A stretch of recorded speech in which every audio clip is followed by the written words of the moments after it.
most pressing issues on Africa World Hour with Tshepiso Mokwetla. Channel Africa. And it is 23 minutes past 9. A very good evening to you if you've just joined us here on Channel Africa, the African perspective. This is Africa World Hour. So we talk about conservation in Africa. It's no longer just about protecting wildlife behind the fences. It's about building futures where people and nature thrive together. South African National Parks has unveiled its bold Vision 2040. In fact, it did so last year. A blueprint that ties biodiversity protection to social justice and economic empowerment. So this year, at the heart of this vision is the upcoming Vision 2040 Indaba, to be held in Gqeberha this September, where communities, government, business and young people will gather to co-create the future of conservation. We're joined now by SANParks Spokesperson JP Louw to speak to us about the Indaba and what is being hoped for in terms of outcomes. JP, a very good evening to you. Thank you so much for joining us. Good evening, Seppi, and also thank you very much for having us. We're certainly quite delighted to be talking on this matter. So this was something that was a new, unheard of when you launched it last year, a very bold vision. Since its launch, our community is embracing what you're putting before them to say that, you know, this is your heritage as well, the grounds on which wildlife lives that you coexist with, but we are also going to use your offerings, your skills to have a better sustainable development. Look, I mean, Seppi, I must say that in fact, what we had last year around September is what we call the Vision 2040 reveal. The reveal itself was on the back of a launch that had happened about a year before that, I think a year, 2 years. But before even that period, for about 2 years, we went through quite an extensive consultation process where we spoke to communities, scientists, I mean, a wide array of stakeholders, where we just simply asked them the question, what do they see as the future of conservation, as well as the future of SANParks? And what became quite abundantly clear is that the subject of conservation isn't really a new concern in our communities.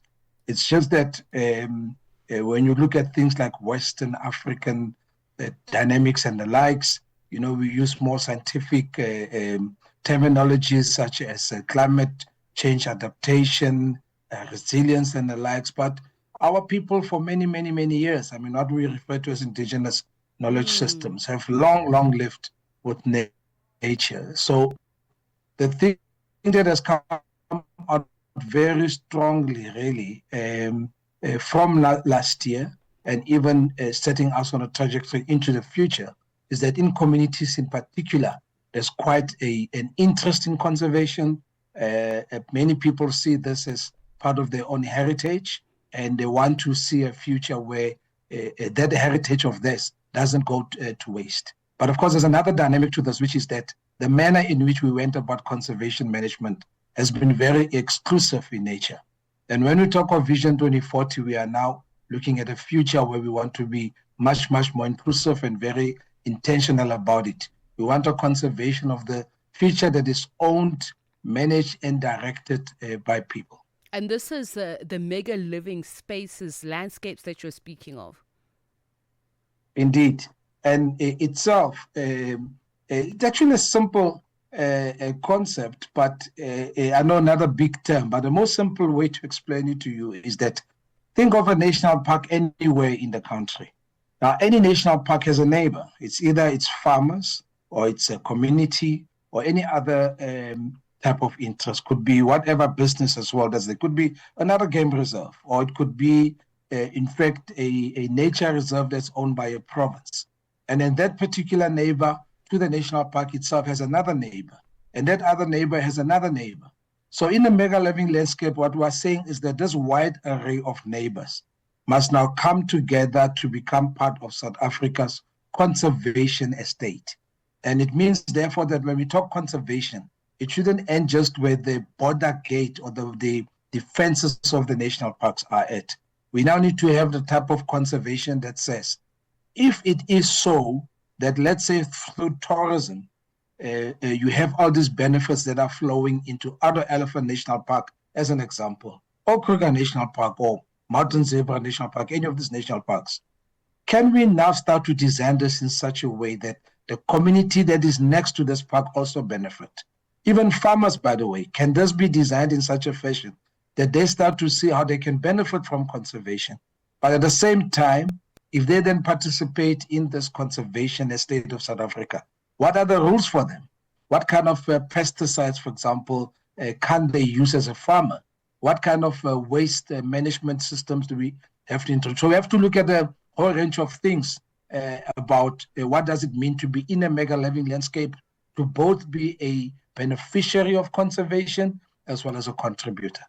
So moving away from this fortress model of conservation to be in step with the 3030 biodiversity target, it's not just about what South Africa is doing, it's what Africa is doing, it's what the globe is doing. So tell us about the unique approach that SANParks is having, especially when you reflect on these ecosystems and how they are going to coexist, but for the betterment of all species. And it's in fact, I think, interesting that you touched on this notion of fortress conservation.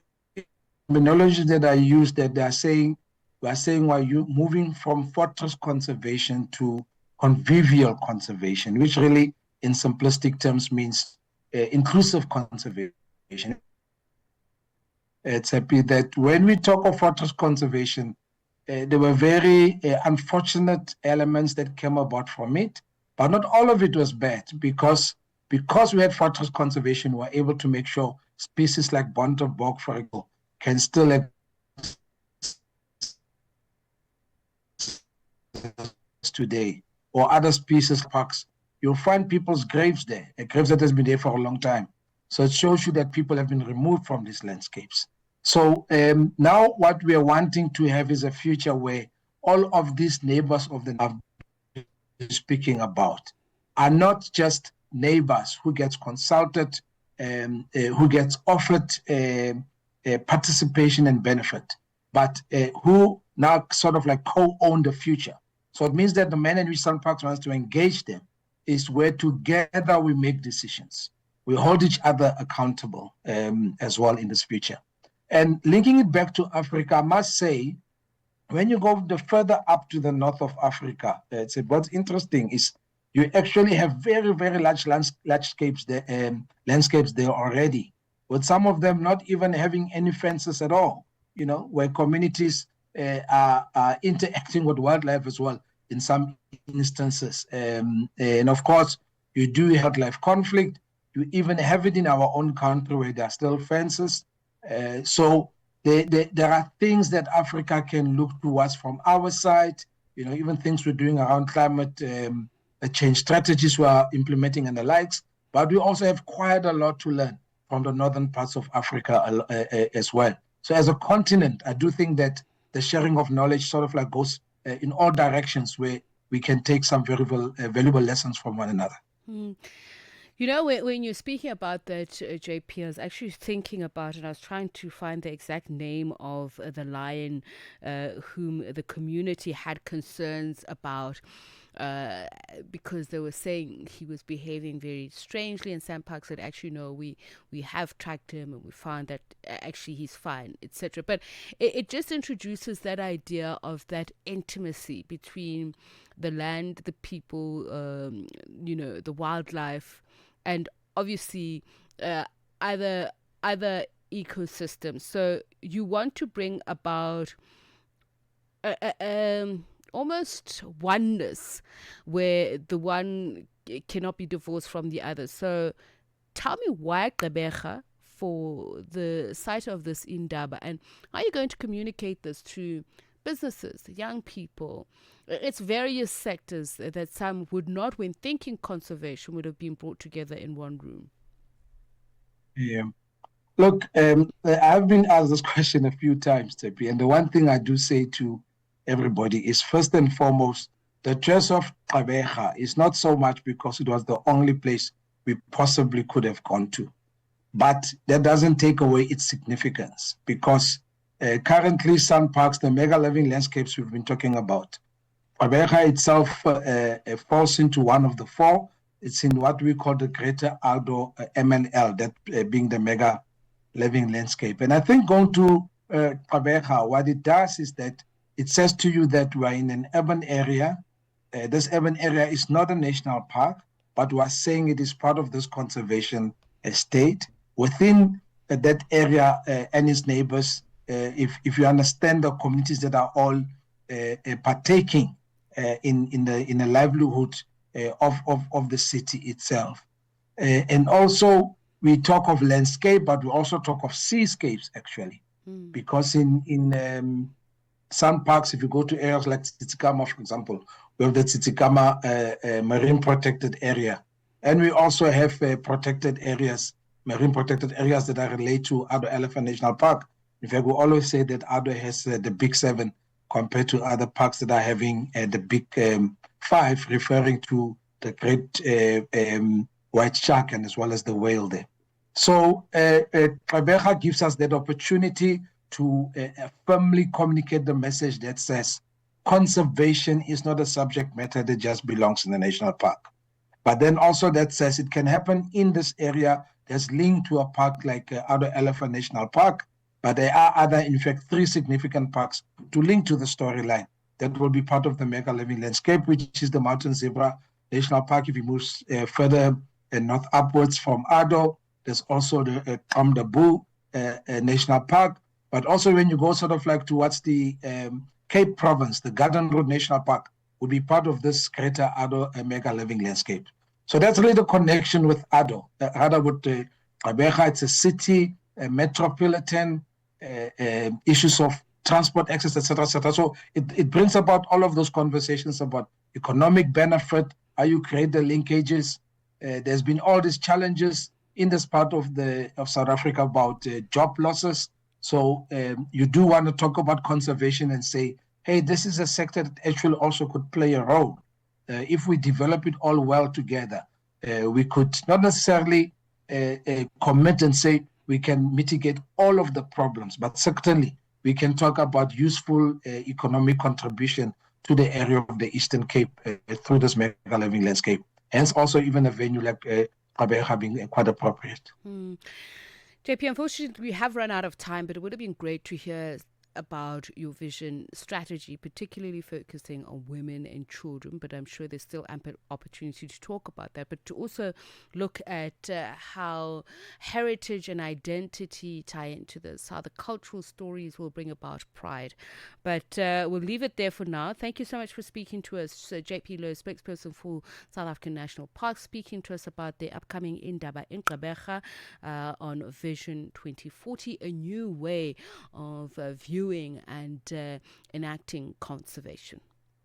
The pulse of the continent in 60 minutes. Stay informed and inspired with Africa World Hour on Channel Africa.